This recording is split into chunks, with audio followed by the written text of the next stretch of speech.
Alright, turn 75, so lots of exciting things happening this turn. First of all, so I did create my two fortresses here. I've got my fortress down here that I summoned up, and my fortress up here I summoned up. Unfortunately, I didn't know about this this interaction, if it is a designed interaction as opposed to a bug, but when you create a fort and it is besieged in the same turn, with a spell that is, so I cast 3 red seconds and Wizard's Tower. So this is a Wizard's Tower. It insta-breaks. It starts off with wall integrity 0, and apparently, I guess, like, the wall integrity doesn't technically get added until a different part of the turn or something. I'm not entirely sure, but in any case, what's happened is both of these forts are under siege and they're both cracked. So we've got 570 units besieging this fort. We've got 130 units, mainly Jaguar warriors, besieging this fort. I think I can defend them both. I think I can. No guarantees, but I'm willing to gamble on it. So what we've got here is, up here we have our little Blood Sabbath. We're casting Rush of Strength and then dropping Falling Fires. Irminsul is casting Darkness again, and we're also casting Bloodlust. We don't need Bloodlust. Why am I casting Bloodlust? I don't need Bloodlust. What I need is because Rush of Strength is literally Bloodlust, but for everybody, instead of just demons. So instead, this person should be spamming... not Bloodletting, Harm. Probably, because it does chest wounds. An area chest... it does armor negating damage, a decent amount of armor negating damage in a wide area of effect, plus area chest wound, which really, really cripples up the people hit. So I'm thinking just cast Harm, Sabbath Master Harm, Reinvigoration, and then Hellfire. Hellfire does actually similar area of effect, and it does a lot more damage. It's only armor piercing as opposed to armor negating, though. Yeah, let's just swap those all over to Harm. So Harm, Reinvigoration, then Harm 2 more times. Irminsul is Sabbathing, then Darkness. The Darkness will prevent him from losing all of his fatigue to that. And then he's going to spam out Horde of Skeletons a bunch. He will be effectively Death 8, because he has 8 Communion Slaves. So his Hordes of Skeletons will be they'll be like 12 skeletons each, and the fatigue cost will be very, very low. Since he's 6 levels above, be, what is it, 20, 13, it'll be pretty ridiculously low. It's divided by 5. I think it'll be fatigue. It can't be fatigue 8, can it? It'll be 40 divided by 7. So it'll be fatigue like 6 or so, or 5. Plus, of course, his encumbrance, which unfortunately is very high. So he will still be knocking himself out, because his spellcasting encumbrance is like bonkers. With the Armor of Twisting Thorns. His basic encumbrance is 3, plus it's hot, and then he gets plus 5 from the Armor of Twisting Thorns.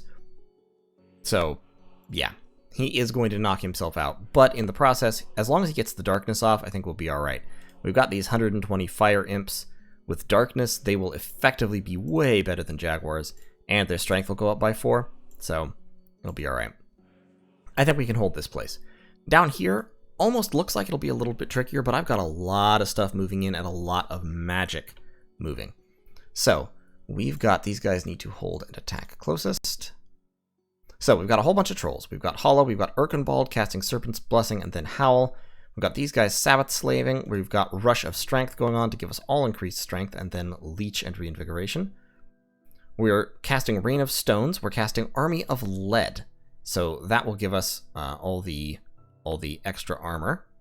We've got this guy throwing Blade Winds because he doesn't have any Earth Gems. And we've got this guy cast spamming Living Earth, Horde of Skeletons Wither Bones, Horde of Skeletons Wither Bones, Horde of Skeletons Wither Bones, lots of Swarm, Legions of Steel, and Magma Eruptions. So a lot of magical backup. I think we're going to hold that pretty effectively as well. Down here, there is a Wizard's Tower, so he's forted all of these provinces. So that's a Wizard's Tower. Don't know what that is. That, I think, is a regular fort. That's a castle. That's a Wizard's Tower. So he's also spammed Wizard's Tower quite a bit, which is funny. Like, he must also have a very, very high Earth Gem income like I do. I have a very high Earth Gem income. Like, it's very high. Pedosian is casting Blood Feast.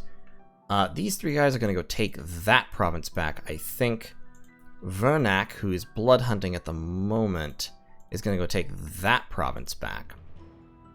Just to make sure, you know, we get all this kind of thing straight. We've got a lot of unrest in this province, so I'm not gonna blood hunt here right now. And unfortunately, we don't have a lab down here, or I would have Irminsul summon a vampire, but instead he just has to claim the Golden Throne. So overall, I think we're doing pretty well. We're reviving more kings. We took this throne with skeletons, and let's actually watch this battle, because I find these battles, this battle is very instructive. Because watch, all I've got is, I've got my skeletons, and then I've got one guy, Trostheri, who summons Earth Power. All these centaurs are coming in. Now, centaurs are quite powerful. I mean, they have incredibly high defense skill. They've got 2 attacks that do quite high damage, and they get the charge bonus with the Light Lance, and they go Berserk, which increases their attack skill and strength. So, they hit very hard, they do a ton of damage, they're very, very powerful. My skeletons, some of them have protection 16, but beyond that, they're just, I mean, they're infantry. They're not terrible infantry, but they are low hit points, and they should, by all means, by all accounts, get pretty much wiped out by this. And you can see, upon contact, a whole bunch of them die. And they don't do a huge amount of damage back. Meanwhile, the Vine Ogres are coming in, and then I cast Army of Lead, and now my Long Dead have protection 28. Oh, the ones without skeletons, without helmets, they have protection 24. They're all incredibly hard to kill now. Incredibly hard to kill. So if we look at the unit overview, you can see a few of the centaurs have died, one of the heavy cavalry. Of my Long Dead, I've got, you can see more and more deaths. I've actually lost quite a few in that first round. And then the Long Dead just grind it through. Because with that 28 protection, even Berserk Centaur Warriors are not hitting hard enough to actually hurt them reliably. They're throwing banishments around, which are doing a little bit of work, but not a whole lot, and the skeletons just eat this whole army alive. That banishment, those 2 banishments down there, I think hurt more than anything these guys did after the Army of Lead went off. So the skeleton swarm tears across the battlefield, chews everyone up, and we win. 57 lost skeletons to 124 various units, plus I found an enormous cauldron of broth, which is always nice. Lots more raiding. Wraith Lords raiding me in Valrest. We beat the Besiegers in Marverni and in Cradle of Life. Javal Kish was conquered because everyone was technically inside the fort. Similarly, this province, because everyone was inside the fort that we just created. So we lost Valrest there. There was a fight in Arcocephale, a fight in Baguloth with Amaimon.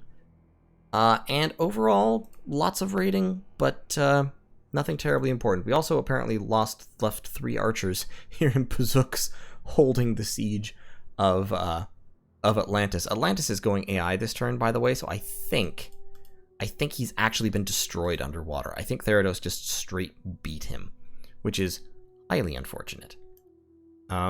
At this point, it's a race to win the game before Therados can crack the seas of ice and get his full power back on land, because the power that he has on land is already giving me trouble. Therados is honestly probably the single most powerful person in the game at the moment, and I really don't want that to continue. So, down here, we've taken the Obsidian Waste. We have, as you see, we have Garnet Amazons here, but we just don't have the money to do anything about it, so these guys are going to roll right on to Calum and assault the capital. This army is defending the Palisade, which they don't necessarily need to do. There's no harm to it. There's the recruitment points here are abysmal. I'm not even gonna bother recruiting stuff here. I may, yeah, I don't want to spend the money. I need to save my cash because my cash is in extremely short supply. There's no armies in range to threaten this throne, however. So, what I can do is, if I had the money, I would build a lab there in a shot. But I don't really have the money.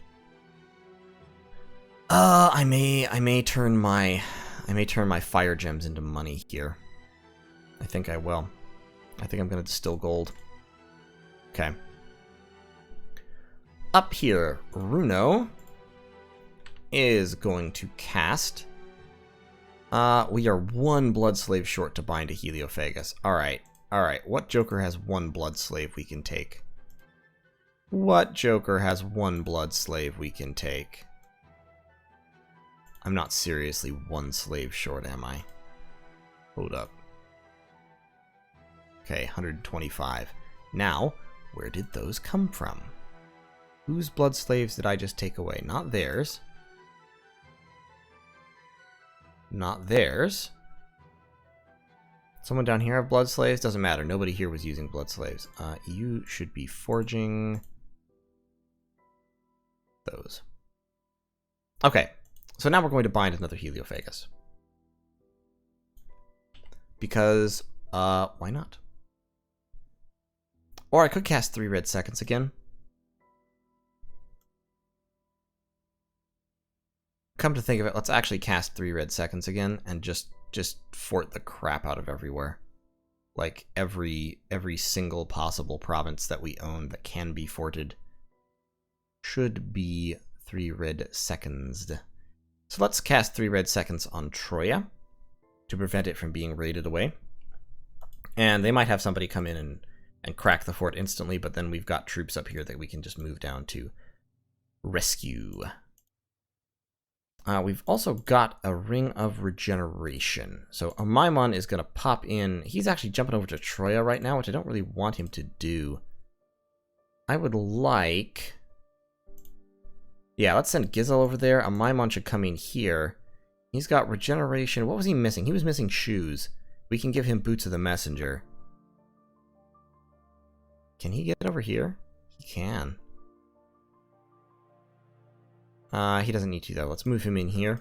Grab those Boots of the Messenger and do that thing. You, sir, you should have some boots. Vithirimus. And then you can summon Earth Power, and instead of Marble Warriors, you can cast... It takes 5. It takes Earth 5, but only 3 gems. So yeah, you can cast Army of Lead, so long as you have 5 or 6 gems. So you can Army of Lead up. You don't really need to because your army is small, but in the meantime, you can make up for that by summoning some more troopies. Let's enliven some statues for you, real quick. You got the magic leadership for it, I think. Yeah, because you've got magic leadership. Only 10 is used with your clockwork horrors. So we'll get you some statues as well. Down here, these guys who are defending should be researching. Although, frankly, I don't have a whole lot of research left to do. But I'll get evocation level 8, like I said. And that will get me... What was it that I was going for at evocation level 8? Ah, yes, Pillar of Fire. That will be great. And then, I think it'll pretty much be all over... Oh, wait, I forgot. I need... That's where I need my... that's where I need the 3 red seconds to be. Right there. Right there in Iron Peaks. Great. Excellent. Fantastic. So I think that is going to be the turn. I'll make one more once-over, make sure I haven't missed anything minor. But I think that's going to be about it. I'm not going to bother taking Saren Forest back just yet. I'm just patrolling with Tabarok up here. Could summon some death critters, I guess. But over here, I think I have the summoning on lock. Reviving King. Yeah, why don't you reanimate? Just keep doing that. I mean, now that I have buffs, like there's pretty much no reason to not want tons and tons and tons and tons and tons of skeletons. I mean, I already wanted tons and tons and tons of skeletons, but now there's even less reason not to have that, because now I can buff them to have super protection and send them into Wreck Shop. So, thanks for watching. I'll see you all in turn 76. We are approaching the end game, I think. So, I've said that several times before, but now it really seems like we are. Assuming I win this, if I lose this battle, we're just... Frankly, we're a little bit sunk. But Irminsul can't get away at this point, because I teleported... He can? Oh, he's stealthy. Well, I could sneak Irminsul away. If I sneak Irminsul away, we're definitely going to lose, though. See, here's my thing. I think under Darkness, and with all this magical support, I think we can do it. Like, why Falling Fires? I was looking at Falling Fires, but,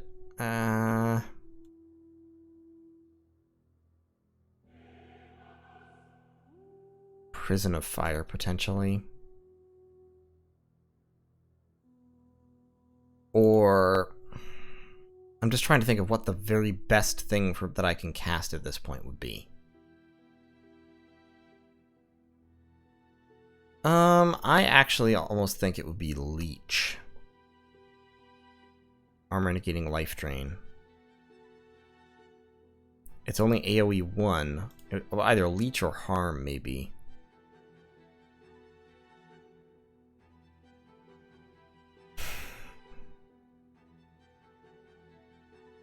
Life for a life would be nice, but... Well, actually, I'll tell you what. Life for a life can probably kill the enemy mages, can't it? Let's have one of these ladies just casting life for a life 3 times. Because she can definitely afford to do that with the number of slaves I have. And then... And Yildi is casting harm. Okay, I think we've got it. I think we've got this in the bag, because with the darkness, my imps will be quite effective against his jaguars. And with the magical support, I think we should be able to handle the situation. So, thanks for watching. I'll see you all in turn 76. Okay, turn 76, and I am frustrated. Let's look at the frustrating part first. So, the battle at the fortress in Jabal Kish. Now, if you recall, the way I had scripted this was I was going to cast Darkness, Rush of Strength, and then basically just fight it out with the fiery imps, right? Because they will be winning the fight with the Darkness and the Rush of Strength. So here's what actually happened. My guys all cast their Sabbath spells. Get some hordes of skeletons going. We start throwing our flames, which is fine. Do some damage on the way in. Kill a few of the guys there. And then, on the enemy side, somebody casts Bloodletting. Like that. The Bloodletting, I believe, must have disrupted my spell casting or something. Because I got the Darkness off, but I never get the Rush of Strength or anything, and my imps rout instantly on contact. Even so, they killed like... They and also my troops went off the reservation immediately and started summoning imps for some reason. Now, even though they routed instantly, about well over half of these guys still died, but they got in here, they killed all my mages. And, of course, they also killed my Pretender God. So, yeah. That was super unfortunate. So, they lost 4 mages and almost 50 Jaguar warriors and 4 of their Lamias. I lost... Like, losing this army wouldn't be a big deal, except I also lost my god, which is going to delay things quite a bit. And, of course, because of the way forts are instantly broken if they're attacked on the same turn they're completed, apparently, they now have a free wizard's tower that I am going to have to break in order to take their throne. So that's just hugely, hugely annoying.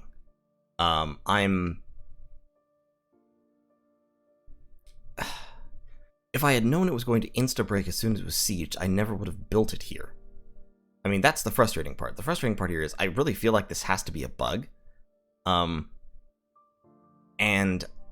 if I had known that this bug existed, I would never have taken this action, because I've just given them a free fort. A free, really, really powerful fort. In any case, I'm besieging Kalem. I've fought my way through the Obsidian Waste, besieging Kalem. I've got this army stuck here on Uzid Yazram. Where I was building a lab, I thought. No, I'm building a lab down here. I'm building a lab on my Citadel of Power in Traveler's Rest. We're doing fine. It's not going to stop me, it's just highly irritating. There was a battle in Traveler's Rest, incidentally, and we should show off that battle as well. So on my side, pretty moderately sized army, whole bunch of Chaff Province defense, a bunch of living statues, shield maidens, and then mixed trolls down here, plus troll moose knights up in the corner. My mage is all arranged back here. On the other side, a very, very, very large army of ghosts, headed by corpse constructs. Now, this battle actually also irritated me because, once again, my scripting didn't go off the way I had scripted it. So we had Eorik the Warrior Smith back here. And then we also had Draga up there. I think it was Draga. Who was it that was... No, it was... Yeah, it was Draga. We had one guy scripted to cast Army of Lead. And then we had another guy scripted to cast Rain of Stones. And Rain of Stones should be perfectly safe when I have Army of Lead active, right? Because everyone will have 20 protection, right? Well, guess what? They never cast Army of Lead. They just never cast it. I don't know if the Rain of Stones interrupted somehow or what. I got my, I got the poison resistance spell off, which is great, so that my people weren't just straight up dying of poison. And I summoned a whole bunch of earth elementals, and we threw in a whole bunch of blade winds, but I just never got the prop boost that I should have gotten. So the Rain of Stones, falling all over the place, kept hitting my guys in the head, and it honestly, I think, did as much damage to me as the enemy army did. My trolls with poison resistance especially, are extremely good at fighting ghosts. They have above average magic resistance, they do have pretty high protection, and then they regenerate what damage they get. So you can see my trolls are regenerating damage very, very quickly. And the enemy is fleeing as the Rain of Stones has destroyed a lot of their units because, of course, despite being ethereal, ghosts have protection 0. So Rain of Stones hits. If they pass the 25% check to get past ethereal, they just go in and do damage immediately. So the enemy flees, my earth elementals and trolls race through and trample over their fleeing mages and commanders. We massacre the army, and it's all over but the crying. But in the process, see, look, I lost 2 Warrior Smiths, 811 kills, by the way. That's pretty ridiculous. I lost 2 Warrior Smiths despite the enemy never getting near my Warrior Smiths because I didn't get my Army of Lead off. The guy that I had scripted to do that instead decided to cast other things, and I'm not sure because he was hit in the head with a rock or what. I lost all 3 of my horticulturists for the same reason. If the Army of Lead had gone off, they would have been safe, but without it, they were in danger. I lost a Mound King, which I don't care about. I lost my High Priest, which I don't care about. And then I lost all 4 of my Garnet Sorceresses, which I do care about. So overall, yes, I won, but it's still extremely frustrating. I wiped out most of the enemy army. I killed 5 of their E4s, 5 of their Cabairos, 2 of their Melias. Didn't kill the Telkeen, unfortunately. Or the Ivy King, but overall, very, very effective battle. It's still frustrating. I mean, in terms of mages, actually, I actually lost more mages than they did because I didn't get my... You know what, never mind. So, in any case, we've got 90 units here besieging the Cradle of Life. They're chipping through the fort very, very slowly. I have my army, but I don't have gems because I don't have any, I don't have a lab in this province yet, so I can't distribute gems. So I'm building a lab. This army is just hanging out here. Gissel, we've got, a Maimon is going to go up here to Valrest, and he is actually scripted. We're trying to intercept the enemy army, so he's actually scripted to Phoenix Power, Firestorm, and then back off. Gissel is actually going to attack this province himself, and he will drive that army out. What I then need is, I need to stop them from, I need to cut off their retreat insofar as possible. So, Vithimerus is going to go here.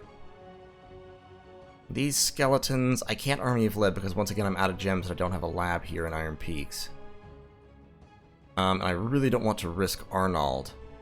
I could get Arnold down there, but I really don't want to risk him because he's the one who is maintaining my global enchantments. So he is just going to cast a Wizard's Tower.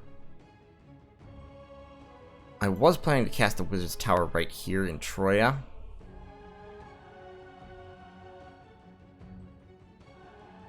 Just to, you know, limit raiding potential. We're engaged in a creeping fort combat up here, basically. Therados is spending all of his Earth Gems just spamming Wizard's Towers up here. Which is like, okay, fine. Whatever you want to do, man. Or on White Forest, because White Forest, I have the, Mictlan, of course, is fighting me now, and with my armies tied up, that's a little bit scary.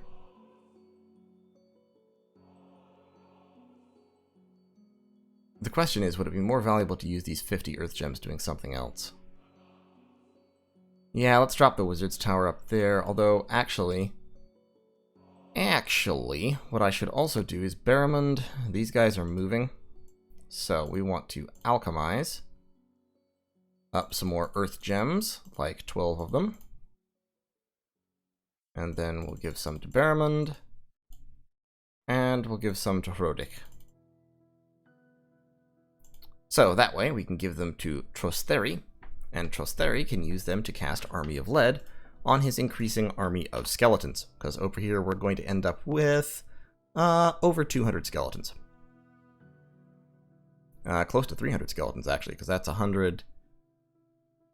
Yeah, about 280 or so. 280 Army of Lead skeletons will be able to hack through these guys. And they will also have a good amount of siege strength, so they can go up here. And I may actually go past this and attack Mechlin, to be honest. They've got a Demi-Lich there who's pretty buff, but if I can crunch through this, that actually only has 100 siege strength, siege defense. So if I can Army of Lead my skeletons, I might be able to just take his capital. And if I take Mechlin's capital, of course, that stops him from recruiting most of his mages. In which case, the war is over. So, yeah, I've got plenty of options. I need to upgrade this fort as well, because this fort is awful. It's a palisade. I need it to be a fortress. That'll cost 300 gold, though, and I don't have 300 gold at the moment, because my income is poor. Or, well, my income isn't poor, but my upkeep is astronomical. But in any case, that's going to be the turn. We'll see how it goes. Having destroyed that large army will win me a little bit of a breathing space with Therados here, although be it Therados is just continuously pumping out more and more large armies. With this army, once I get a lab here and spend a turn or two with these mages just generating earth summons, I'll be able to roll in and start really pushing Therados back, which will be nice. Do have to get rid of this army. In particular, that Telkeen is being a huge nuisance.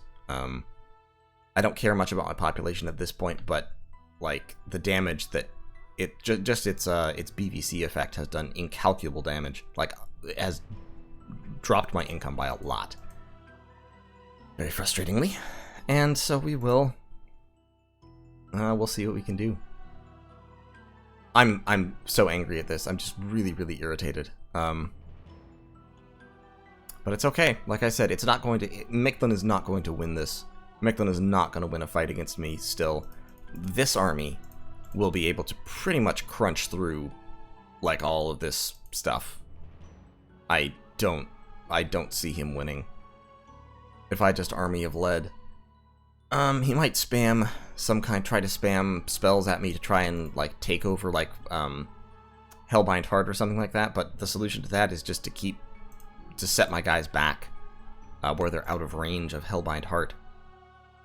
And I'll set some skeletons to watch them. And it'll be fine, to be honest. There will be no problem whatsoever. So, thanks for watching, and I will see you all in turn 77. 77, right? Yeah, turn 77. Bye till then. Okay, turn 77. And you know what? I just wanted to take a moment to look at this. Look at the controllers here. Defeated. That's me, human. Defeated. Mechlin. Defeated AI. Niflheim, AI defeated, AI Therados. There's only 4 players left in this game. Niflheim is huge. Niflheim is actually much bigger than I am at this point, which is a little bit frightening. But Niflheim is very large. Therados is very large mainly because he has 18 provinces here underwater that nobody can attack.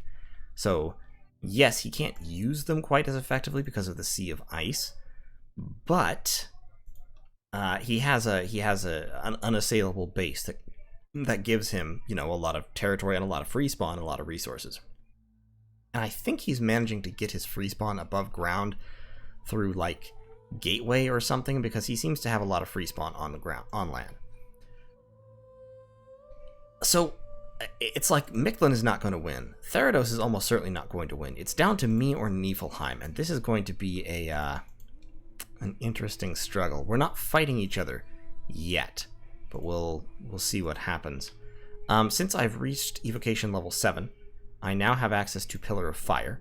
And so all my dudes here, all my Fire 1, Earth 1, I can basically just give a jar, tell to Phoenix Power, and then Pillar of Fire a whole bunch of times. And this is basically Fire Thunderstrike. It does a whole crap ton of magical fire armor-piercing damage. And it also has the Large Area Heat Shock, which does a lot of magical fire fatigue damage in a large area. So that's very, very nice. Won't work on... It won't fatigue out undead, that is. But actually, undead it can fatigue out just from the heat shock. They won't build up fatigue very rapidly because they don't have fatigue naturally. But I've got those 4 guys, and I think I just gave them all the correct order. Yes, and then I also have Gebahard. Over here, I'm summoning some Claymen. Hermenegild needs to research. Doing some forging over here, I've got Gerulf forging Starshine and Skullcaps to boost astral magic. He'll also forge crystal coins at some point in the future. And I've got Anianus forging fire in a jar. There's been a lot more raiding. There's somebody besieging this fort in Traveler's Rest again. It's just Therados being as annoying as possible, which has been his strategy the whole time. It hasn't actually gotten him anything, but it has slowed me down, I guess. Personally, I don't like such strategies, but it is what it is. I mean, he's trying hard to win the game, I guess. He really has no hope of winning the game. So, to be honest, I'm not sure why he's trying so hard to screw me over just for that purpose. But it is what it is. It's part of the game. So, he's, raiding me here. I've got my vampires. I'm raiding all of his forts here to shut down some of his free spawn, moving Death Grip down to keep the pressure on this palisade. Breaking free here, moving people down here, moving Gizzle down here to attack this province and cut off this Wraith Lord, who will probably move up there. And so I'm sending... Who is it that I'm sending there? Ah, yes, I'm sending Heartless, the Vampire Lord, to cast Skeletons and Wither some Bones at him. I've got Zurich, the Vampire Lord, moving down here to take Troya back. Lots of people dancing around. I think I have another cast of Wizard's Tower happening this turn. Arnold isn't casting it, if so. I have got a bunch of Earth Gems on these guys, and they are some... Oh, that's right, I'm summoning Mechanical Men since I hit Construction 7. So Mechanical Men are a lot like Clockwork Soldiers, but they don't wind down. So they've got pretty high protection, decent defense scores, and they come in a large scaling pack. So every cast from Draga will get 14 for 15 gems, and same for Aoric. So they'll get quite a few Mechanical Men every turn. Up here, I lost my Blood Earth crosspath guy. I don't recall if he's dead or if he went somewhere. I think he must be dead. He must have died of something, which is hugely unfortunate from my perspective. But he is gone, so I only have 2 Blood 5 guys left. Kasara is moving up here in preparation to cast 3 red seconds on Uzid Yazran, which I think should replace this palisade with a Citadel of Power. I'll double check that. And Seg is casting Infernal Disease onto this army, the commanders of whom should be fairly vulnerable to disease demons since they're not ghost and they don't have earth magic to prot boost themselves. We've got this army with Trosteri, who got a disease. The one guy that I needed to not get a disease got a disease from moving past the Plague Water stream, so alright. Whatever. That's a fairly easy fix, to be honest. It just means I have to send somebody carrying a Ring of Regeneration, which I have an extra one of sitting around, after him. So we'll send Wilhelm with a Ring of Regeneration up here to hand it to Trosteri. Trosteri is also carrying an enormous Cauldron of Broth that he doesn't need, so I'll give that to the scout and have him sneak it back, in case we need it at some point in the future. This army, the whole strategy for this army is we're going to cast Army of Lead, and we're going to drop Strength of Giants on all of our Long Dead. So our Long Dead will end up with very high protection and very high damage, and they should be able to carve through pretty much whatever defenders Mictlan pulls out of their hats to fight us with. I'm actually not going to stop here. I'm going to go to Mictlan's capital and take it, since its defense is very, very low. It has wall integrity 100, because it's just a city palisades in Mictlan. Once I've taken that, that will effectively cripple Mictlan's war-making abilities, and then I can come back down here and besiege this Wizard's Tower more or less at leisure. Plus, I can use this lab to cast... there's a spell that does damage to forts that costs Earth Gems, so I should be able to knock that fort down very rapidly. I've forgotten what spell that is. I think it's an enchantment. Nope. Is it an evocation? Nope. not shatter. Crumble. That's it. It does 250 points of damage to a fort. It does require Earth level 5, but that means that I Lee Siege the fort and actually leave Trosteri behind, give him an Earth Stone or a Bloodstone, or I just move some guys up to here, and I should be able to crumble that fortress pretty effectively. So, that's the plan there. These guys are pretty much just sitting here and defending, just twiddling their thumbs, whistling, waiting for the rain to come. I could move them over here in order to take this Temple of Darkness, and there's a Temple of Darkness there, which is a really good site, and this Chasm of Black Roses is also a fantastic site. But I don't want to move I don't want to split this army up, because I'm worried about what will happen. Instead of enfeeble, why don't you just spam skeletons real quick? Yeah, just do that, since you're death 3. I think I'll send Meliath down here to take that. There's nobody right next to me just now, so I don't have to worry too much, but I just need to stay within distance to withdraw back into Uzid-Yazram. I am once again... I'm transmuting fire. I'm turning my fire gems into money, because that's like my only source of income, practically. My income's very low. And then I'll use that to build a lab here. Once I have a lab here, I can start summoning to defend it and all that good stuff. I'm summoning Pale Riders there. I'm moving up more Blood Slaves. I've got 118 in the bank, and I'm not really doing much with them this turn, which is okay. A Maimon is moving up here and patrolling in case this army tries to attack me. And so he will Firestorm, which should pretty much burn through these guys really quickly, since they're not fire resistant or very high protection or well blessed. And then when he wakes up, he'll attack rear. He's got high protection, high defense skill, and a Ring of Regeneration, plus fear and awe, so people won't be attacking him much. So I'm not too worried about him dying. The fatigue will do some damage to him, which that'll happen, but he should be able to tank that all right as well. So should be fine. Yeah. Pretty much summoning up these mechanical troops so I can march across the river and start really driving into Therados' territory, or potentially just move down here to take Thodaz. I am calling my god. It'll take another 3 or 4 turns to get him back. Now the interesting thing here is, of course, if we look at the Thrones of Ascension, the Cataclysm is expected in 7 turns.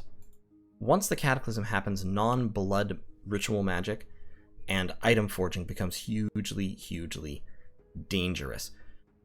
So, I won't want to have my god teleporting around a lot once that has happened. Now from the capital, 1, 2, 3, 4, 5, 6. He can teleport straight to Uzid-Yazram, claim that throne, but that'll take 2 turns. And then he'll also need to get down here, because I basically have the thrones within my sphere of influence that I need. I've got that throne. I need to claim this one, claim that one. That'll give me 3. I'll need 2 more, which is there and there. We talked about that before. That means I need to take and hold this, which means it needs a Wizard's Tower on it, which means I need to take it in the next 4 or 5 turns. Once I do that, I can cast Wizard's Tower on it from the Weald, so that'll be fine. So what I'm doing here is I'm getting my mechanical soldiers. I've also got all my trolls, my statues, etc. This army, I think, with Army of Lead, should be able to take this province with my Earth Magic backup. Army of Lead and Weapons of Sharpness is the other one that'll be really good. And then Magma Eruptions for blasting the undead here. So that'll be fine. I'll need more fire in a bottle. I actually will probably take these fire bottles away and give them to people over here. Because I've got 1, 2, 3, 4, 5, 6. I've got 6 guys here that could use fire in a bottle. And then I've also got all my Vampire Lords nearby. I can take this throne without too much trouble. I will then, once I've taken it, I'll need to put a Wizard's Tower on it and hold it. The Telkine has gotten away. Telkines move very quickly and are stealthy, so he's slipped his Telkine away from up here in order to regroup in the Land of Plenty, where he has a Wizard's Tower of his own. And he has a Wizard's Tower there, and a Wizard's Tower there. So he's cast Wizard's Tower 3 times. I'm surprised, actually, that he has that many gems. But I guess he's not really using them for much else, I suppose. That's a fortress. That's a castle. These are all regular forts. It's only there where he's summoned his Wizard's Towers. And to be honest, I've done more than that. I mean, I've got 1 there, 1 there. I've got the Citadel of Power here, I've got the Citadel of Power here, I've got the Wizard's Tower there, so I've cast those spells like 5 or 6 times. So I guess I shouldn't be surprised. But in any case, doing pretty well, just hitting a time crunch. That is the problem, the issue here. This fort is going to take at least 4 or 5 turns to kick down the doors of. It's going to be interesting. It'll be very, very interesting. Still reanimating a whole bunch of skeletons down here. And yeah, we're gonna keep doing that up until it becomes impossible to do. Once the cataclysm happens, of course, this will become quite risky. Now, as death mages, they're somewhat likely to survive attacks by horrors, but not entirely likely to survive. Because they can spam skeletons with the Amulet of the Dead and all. So we'll see what happens. We will absolutely see what happens. It will be very interesting. This will be the first time I've gone into Cataclysm in Dominions 5, actually. So it'll be interesting to see exactly how devastating it really is. The thing about Cataclysm is that you suffer a lot of random horror attacks and doom horror attacks on your thrones. Now, the problem with doom horrors is that some of them can eat thrones through your fort, and they will actually destroy the throne and remove it and lower the number of throne points that are required to win. So, when you're in Cataclysm, a big part of the strategy is turtling up on the thrones and patrolling to make sure that you can kill doom horrors that are attacking before they get through to the throne. So that will be interesting. I'll be moving a ton of my mages onto the thrones in order to do that effectively, and basically spamming like single target kill spells. Frozen Heart, Leech, Life for a Life, Soul Slay, that kind of thing. Because if I can do that, I mean, I have all these Astral Mages here, should be able to do that. I have Blood Mages and Water Mages who can defend that throne. Defending this throne will be these guys down here. So I think I can manage. I do think I can manage. But it'll be interesting to see. In any case, thanks for watching, and I'll see you all in turn 78.